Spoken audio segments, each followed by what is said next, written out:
everybody.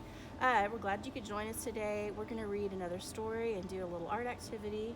Today's book is actually part of our Art to Go program for second graders. So if you are currently a second grader or a former second grader in ECISD, you might have heard the story before. It is called The Fantastic Jungles of Henri Rousseau. It's written by Michelle Markel, illustrated by Amanda Hall.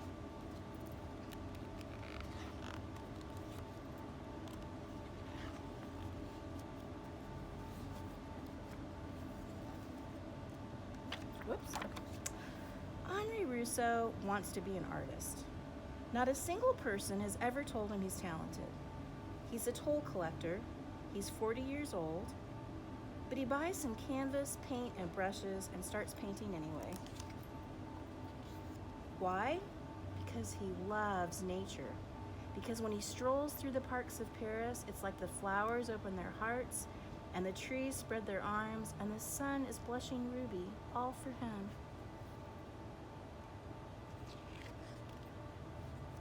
Henri can't afford art lessons, so he has to be his own teacher.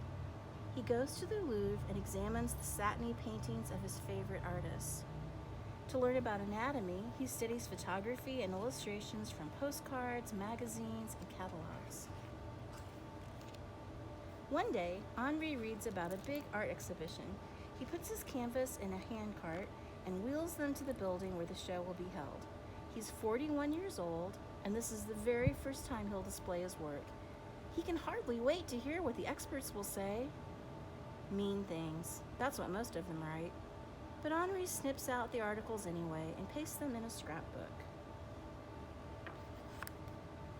Henri walks around the city gathering ideas for his pictures. He goes to the World's Fair, where a man named Eiffel has built a lattice tower of metal rising several hundred feet into the air.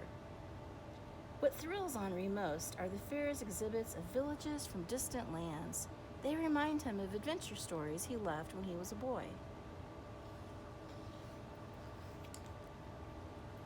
Days later, Henri can still picture the plants and animals from faraway places. He holds his paintbrush to the canvas. A tiger crawls out, lightning strikes, and wind whips the jungle grass. Sometimes, Henri is so startled by what he paints that he has to open the window to let in some air. Every year, Henri goes back to the art exhibition to show new paintings. He fusses over the canvases and retouches them until the very last minute. And every year, the art experts make fun of him. They say it looks like he closed his eyes and painted with his feet. Henri keeps painting and learning. In the fall, he collects leaves from the cemetery to sketch. He spends hours drawing at the Jardin des Plantes, where, oh, happiness, a gardener sneaks him into the hothouses. Towering palms spread their giant fans. Tropical plants fruit and flower into garlands and rockets and rosettes of color. When Henri walks through the glass doorway, it's as though he enters into a dream. It's like he is someone else completely. One day, Henri paints a still desert night, bathed in moonglow. He sees a gypsy sleeping.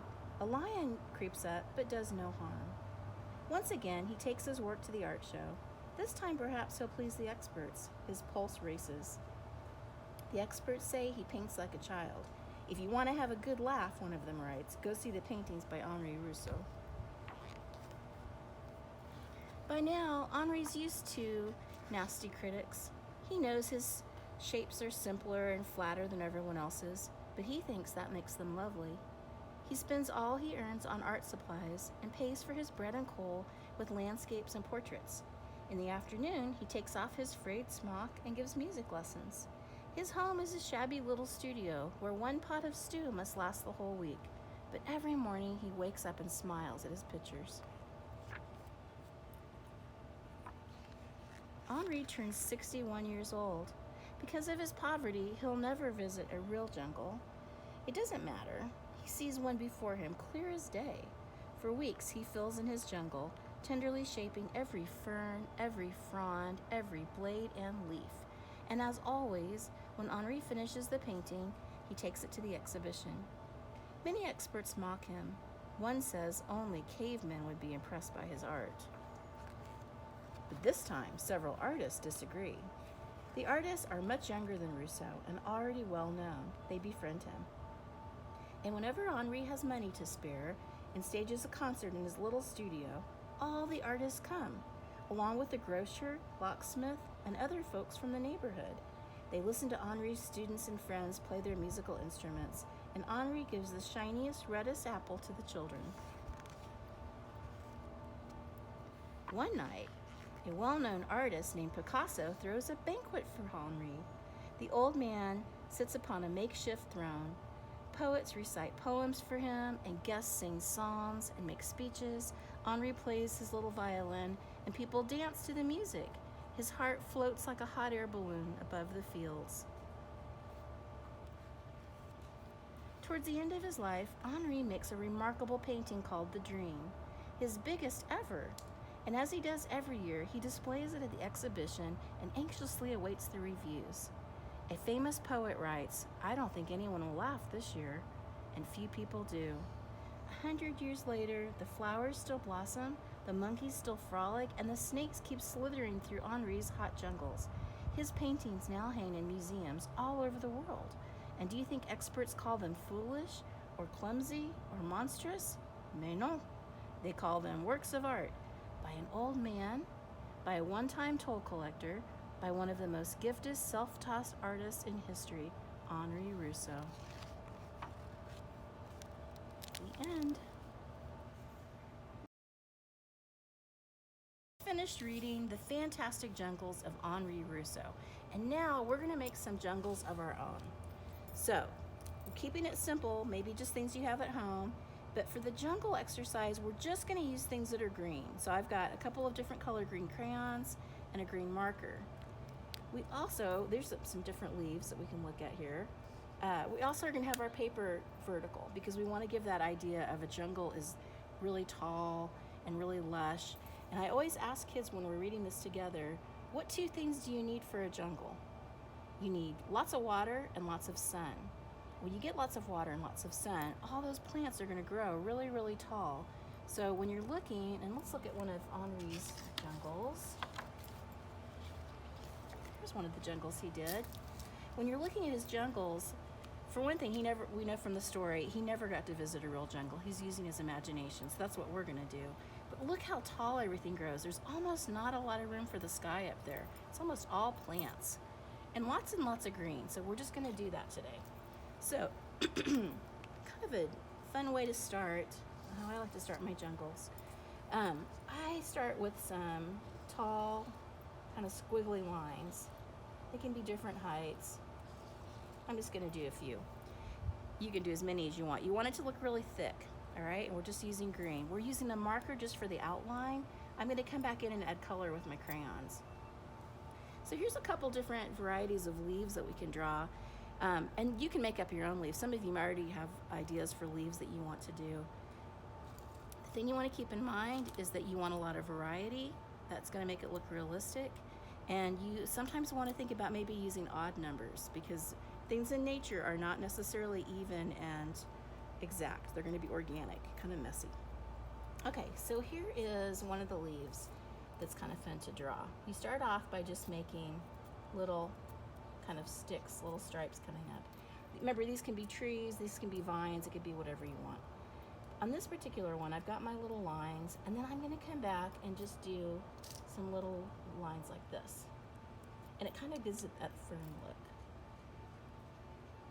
Remember, these are just ideas. You don't have to do leaves like this. You can do leaves any way you want.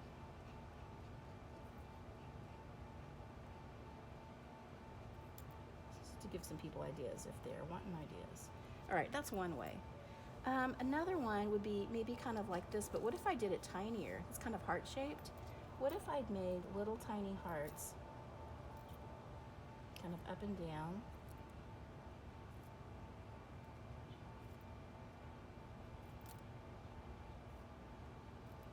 I can come back and color those in. Let's see, 1, 2, 3, 4, 5, 6, 7, 8, 9, 10. Well, I'm going to put another one in here then because I want odd numbers. 1, 2, 3, 4, 5, 6. Oh. All right, I could even go back in and make that thicker if I want. Another leaf that's kind of fun, I might make this a little bit taller, is kind of make kind of an almond shape, kind of an eye-shaped leaf.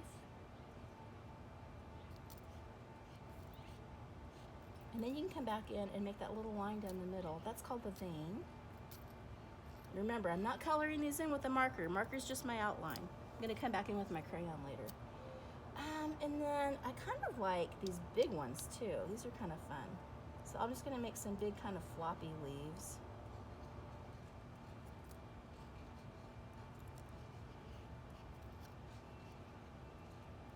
Come back in a color. All right, that gives you a good beginning. Like I said, once I add some color in, I might want to come back in and do some more, maybe do some back in the background. So now you just come back in with your crayon. I'm doing this on a little bench out in the museum garden that's actually rock, so I'm going to get some fun texture when I color.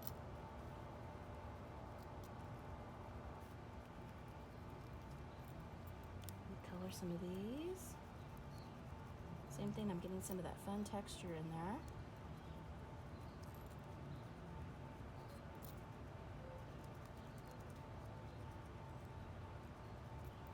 Cool, and then I could come back and do a little color in here. I might even want to mix it up and do different colors, my different colors of green.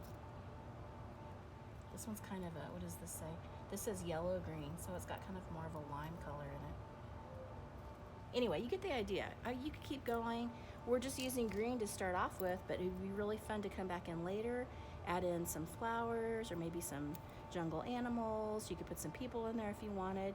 And remember, we try to remind everybody, if you're an artist, you usually sign your name right here in the bottom right-hand corner. All right, thanks so much for joining us, and we'll see you soon.